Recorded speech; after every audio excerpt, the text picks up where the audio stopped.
This happened to us. And the girl who vanished, she was my friend. We were in 12th grade, studying at a prestigious boarding school. I won't name it, but think Wellens or Doom type level. The 5 of us were best friends. We did everything together. So, before school reopened after summer break, we decided to return a few days early.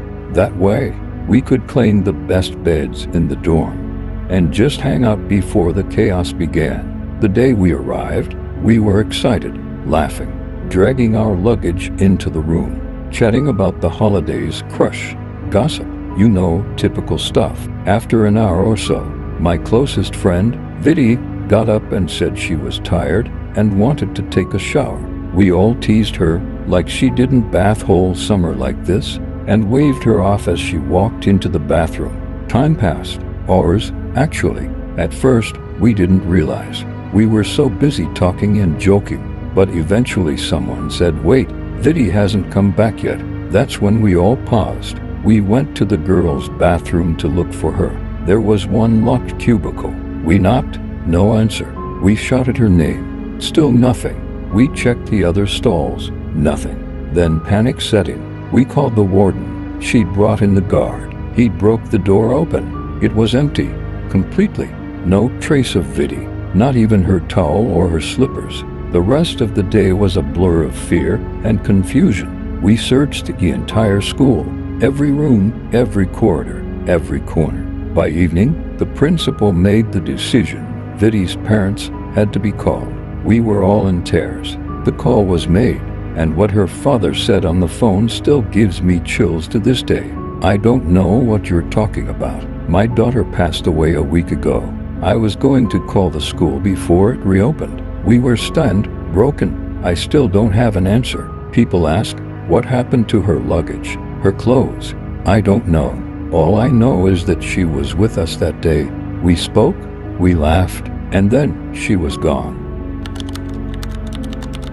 This was posted 11 years ago, and the user deleted his profile. A few years ago, I was walking through the woods off the beaten track a bit, and I smelled this really overpowering sweet smell. Being nosy, I pulled back the undergrowth to have a look and found a dead body. The guy had clearly been there a while and wasn't looking great, all swollen and green and black with various runny bits. The local wildlife had also been dining well for a few days. I called the police, who told me to wait with the body until they arrived. Being in the middle of nowhere, it took a while for them to show up, and it got dark.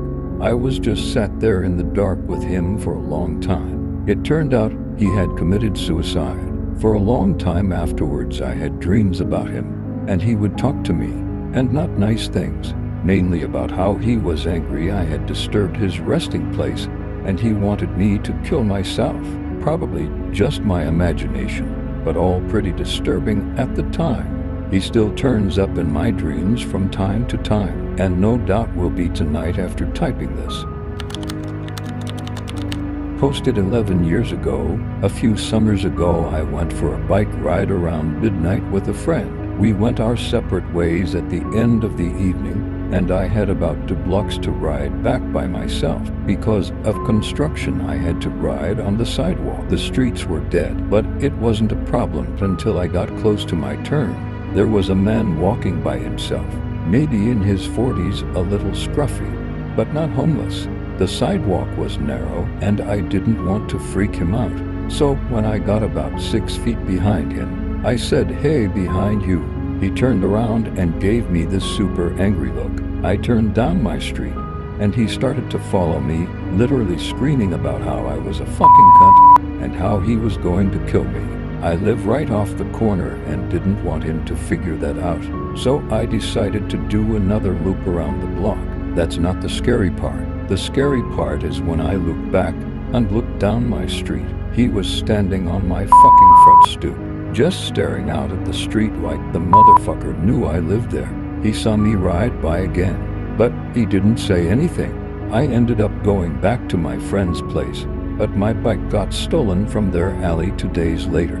The guy definitely wasn't homeless. We have a large mentally ill population in the area downtown of a medium-sized city.